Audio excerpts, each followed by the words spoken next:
Dzień dobry, tu Pali Pali jedzonko. Czas na koreańskie kimchi.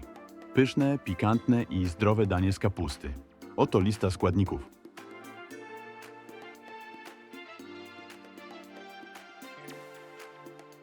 Najpierw pokrój kapustę, dokładnie rozdziel liście, aby sól mogła lepiej wniknąć.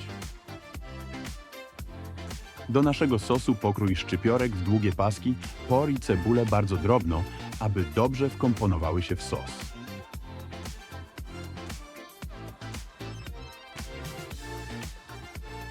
Do szczypiorku i pora dodaj gociugaru, czosnek w proszku, cebulę, smoothie, sos sojowy, syrop z imbiru, sos rybny. I mieszamy. W Korei do przygotowania klejku tradycyjnie używa się mąki ryżowej, ale my użyjemy mąki ziemniaczanej, która znajduje się w każdym polskim domu. Sól rozpuść w wodzie. Dodaj kapustę.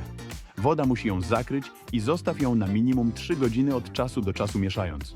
Będzie gotowa, gdy stanie się miękka i elastyczna. Pozostaw kapustę do wyschnięcia. Następnie dodaj przygotowany sos, dokładnie wszystko wymieszaj.